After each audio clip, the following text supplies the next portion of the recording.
नमस्कार दोस्तों, जय भीम, जय भारत, बहन मायावती जिंदाबाद। दोस्तों, आज हम बात करेंगे बहन मायावती जी ने गठबंधन के साथ आने का निश्चय किया है या उससे दूरी बना ली है। गठबंधन से दूरी स्वतंत्र अस्तित्व का संकल्प आज बहन मायावती जी ने लिया है। मायावती जी ने स्पष्ट किया कि बहुजन समाज पार्टी अब किसी भी प्रकार के चुनावी गठबंधन का हिस्सा नहीं बनेगी। यह निर्णय पार्टी के पिछले कड़वे अनुभव और वोट ट्रांसफर की समस्या को देखते हुए लिया गया है। अक्सर देखा गया है कि गठबंधन में बसपा का कैडर वोट तो सहयोगी दलों को मिल जाता है, लेकिन सहयोगी दल का वोट बसपा के उम्मीदवारों को नहीं मिल पाता। 2027 के उत्तर प्रदेश विधानसभा चुनाव के लिए यह एक लाख चलो की नीति एक साहसिक कदम है।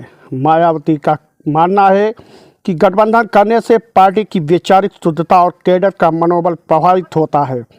दोस्तों, तो स्वतंत्र रूप से चुनाव लड़कर बसपा अपनी मूल ताकत को आंकना चाहती है और यह संदेश देना चाहती है कि वो किसी भी बैसाखी के बिना सत्ता के शिखर तक पहुंचने का सामर्थ्य रखती है।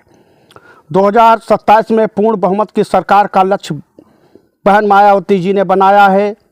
बसपा प्रमुख बहन मायावती जी ने दावा किया, यदि जनता ने वर्तमान सत्ताधारी दलों की नीतियों की तुलना बसपा के राजनीतिक कार्यकाल 2007 और 12 से की तो वे निश्चित रूप से हाथी का साथ देंगे।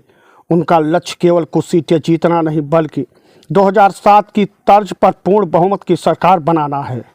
मायावती का तर्क है कि भाजपा और सपा जैसी पार्टियों ने जनता को केवल खोखले वादे किए हैं, जबकि बसपा का सर्जन हिताय सर्जन सुखाय मॉडल जमीन पर कानून व्यवस्था और विकास को प्राथमिकता देता है। वह मतदाताओं को ये याद दिलाना चाहते हैं कि बसपा के शासन में उत्तर प्रदेश में अपराध नियंत्रण और रोजगार के अवसर बेहतर थे। यह लक्ष्य उनके कार्यकर्ताओं में नया जोश भरने और उन्हें जमीनी स्तर पर लामबंद करने के लिए एक रणनीतिक घोषणा है। उन्होंने देश भर में अकेले चुनाव लड़ने की एक राष्ट्रीय रणनीति बनाई है। यह नीति केवल उत्तर प्रदेश तक सीमित नहीं बल्कि पूरे भारत के लिए है। मायावती ने घोषणा की, बसपा देश के अन्य राज्यों में होने वाले छोटे बड़े चुनाव में भी किसी भी दल के साथ समझौता नहीं करेंगी।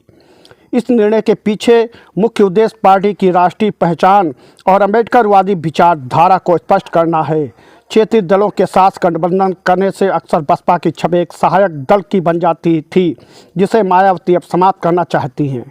उनका मानना है कि देश भर में दलितों, पिछड़ों, अल्पसंख्यकों के पास एक ऐसा विकल्प होना चाहिए जो किसी भी विचारधारा, वामपंथी या दक्षिणपंथी से समझौता न करे। ये कदम पार्टी को राष्ट्रीय स्तर पर एक स्वतंत्र शक्ति के रूप में पुनर्जीवित करने की कोशिश है। दोस्तों, उन्होंने ईवीएम और चुनावी पारदर्शिता पर भी गंभीर चिंता की है। मायावती ने चुनावी प्रक्रिया, विशेषकर ईवीएम की विश्वसनीयता पर एक बार फिर सवाल उठाए हैं।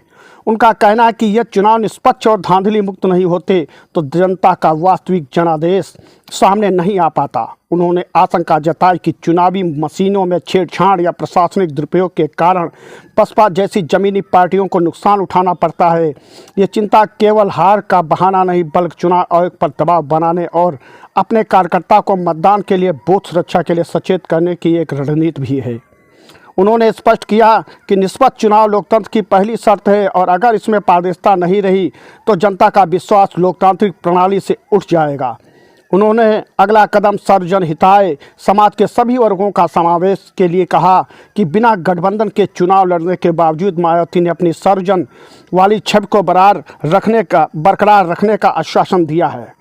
उन्होंने स्पष्ट किया कि बसपा केवल एक विशेष वर्ग की पार्टी नहीं बल्कि वो दलितों, पिछड़ों, अल्पसंख्यकों, साथ साथ उच्च जातियों, ब्राह्मण, क्षत्रिय आदि के हितों की भी रक्षा करेगी। 2007 की जीत का फार्मूला सोशल इंजीनियरिंग ही था, जहां दलित और ब्राह्मण वोट बैंक एक साथ आए थे। मायावती जी ने बताया कि उसी सामाजिक समीकरण को साधने की कोशिश कर रही हैं। उनका वादा है कि सत्ता में आने पर किसी के साथ भेदभाव नहीं होगा और न्यायपूर्ण समाज की स्थापना की जाएगी। यह दृष्टिकोण उन मतदाताओं को जोड़ने की कोशिश है जो वर्तमान सरकार की नीतियों से असंतुष्ट हैं और एक सुरक्षित विकल्प की तलाश में हैं। दोस्तों, क्या आप चाहते हैं कि मायावती अपना ये सोशल मीडिया कैंपेन कार्यकर्ताओं तक पहुँचे और उनके नीतियों को सभी लोग जानें। कैडर कैंप के जरिए जमीनी स्तर पर संगठन की मजबूती पर मायावती ने घोषणा की कि गठबंधन ना करने के फैसले के साथ ही पार्टी अब अपने कैडर बेस को फिर से जीवित करने पर ध्यान देगी। बसपा की ताकत हमेशा से उनके समर्पित कार्यकर्ता रहे हैं। नए निर्देश के अनुसार गांव-गांव में छोटे कैडर कैंप लगाए जाएंगे और जहां युवाओं को बाबा साहब अम्बेडकर और काशीराम जी की विचारधारा को जोड़ा जाएगा। पार्टी का मानना है गठबंधन में रहने से कार्यकर्ता की सक्रियता कम हो जाती है, इसलिए अब गांव चलो अभियान के तहत हर बूथ पर 10 युवाओं की एक टोली तैयार की जाएगी जो सीधे जनता से संवाद करेगी और युवाओं के नए चेहरे को प्राथमिकता। 2007 के चुनाव के लिए मायावती 2027 के चुनाव के लिए मायावती ने संकेत दिया है। इस बार टिकट बंटवारे में युवाओं के नए चेहरों की तहजीब की जाएगी। पार्टी अपनी छवि को आधुनिक बनाने और युवा मतदाताओं को आकर्षित करने के लिए सोशल मीडिया का सहारा ले रही है। आकाश आनंद की सक्रियता इसी रणनीति का हिस्सा है। बसपा का लक्ष्य उन युवाओं को जोड़ना है जो बेरोजगारी और पेपर लीक जैसे मुद्दों से परेशान हैं। मायावती का मानना है कि अनुभवी नेताओं के मार्गदर्शन में युवाओं की ऊर्जा पार्टी को फिर से सत्ता की दहलीज तक ले जा सकती है। मायावती ने बताया सोशल इंजीनियरिंग का 2007 वाला मॉडल फिर से लागू करेंगे। हालांकि बसपा के लिए चुनाव लड़ेगी लेकिन वह सोशल इंजीनियरिंग के अपने सफल प्रयोग को फिर से दोहराने की कोशिश में है। मायावती ने साफ किया कि टिकट वितरण में सभी जातियों का संतुलन रखा जाएगा। इसमें दलित मुस्लिम गठजोड़ के साथ साथ ब्राह्मण और अन्य पिछड़ा वर्ग ओबीसी के उम्मीदवारों को भी पर्याप्त प्रतिनिधित्व दिया जाएगा। दोस्तों, पार्टी का तर्क है कि जब जनता को लगेगा कि बसपा के पास हर समाज का मजबूत नेतृत्व है तो स्वतः ही गठबंधन की रणनीति से छोड़कर हाथी का बटन दबाएंगे। और उन्होंने कानून व्यवस्था को मुख्य चुनावी मुद्दा बनाया। उन्होंने बताया कि उत्तर प्रदेश में बसपा अपने शासनकाल की मजबूत कानून व्यवस्था को सबके से बड़ा हथियार बनाने वाली है। मायावती जी अक्सर कहती हैं कि उनके समय में ना तो दंगे होते थे ना ही अपराधियों को राजनीतिक संरक्षण मिलता था। 2027 के अभियान में बसपा संदेश देगी कि भाजपा का बुलडोजर मॉडल चयनात्मक हो सकता है लेकिन बसपा का कानून द्वारा शासन रूल ऑफ लॉ निष्पक्ष और सख्त है। उन्होंने बताया कि जब तक बसपा अपने कैडर कोड के जरिए शासन के प्रत्येक व्यक्ति के साथ बैठ कर के समझौता नहीं करेगी तब तक वो आगे को नहीं बढ़ सकती है। और उन्होंने नए नवयुवक कार्यकर्ताओं को यह संदेश भी दिया कि वो आने वाले समय में सभी लोग एकजुट होकर के बसपा के साथ होंगे। मायावती के लिए चुनौती विपक्षी दलों सपा और कांग्रेस द्वारा फैलाए जा रहे उस नैरेटिव को तोड़ना है जिसमें बसपा को सत्ताधारी और विभिन्न प्रकार के लोगों के द्वारा एक बहुत बड़ी अफवाहें फैलाई जा रही हैं। 2027 के चुनाव में बसपा अपने महापुरुषों और स्मारकों के सम्मान को एक बड़ा भयानक मुद्दा बनाएगी ताकि दलित वोट बैंक में कोई सेंध न लगा सके। इन्होंने मिशन 2027 के अंतर्गत गांव-गांव पदयात्रा पार्टी ने का आरंभ किया है। पार्टी ने बहुजन मिशन 2027 नाम से एक नया एक्शन प्लान तैयार किया है। इसमें तहत बड़े नेताओं को निर्देश दिए गए हैं कि वह एसी कमरों से बाहर निकलकर सीधे गांव में जाएं। इस अभियान का उद्देश्य बसपा के शासन कार्यों जैसे कानून व्यवस्था रोजगार की तुलना वर्तमान सरकार से करना है। मायावती जी ने कार्यकर्ताओं को मिसलीडिंग प्रोजेंडा भ्रामक प्रचार से बचने और जनता को बसपा की नीतियों के बारे में शिक्षित करने की अपील की है।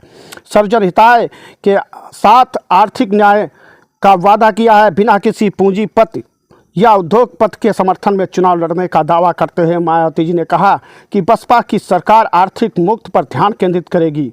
उन्होंने वादा किया सत्ता में आने पर उनकी प्राथमिक केवल मंदिर मस्जिद में विवाद नहीं बल्कि युवाओं की सरकारी नौकरी, गरीबों और पक्के मकान और किसानों को उचित दाम दिलाना होगा।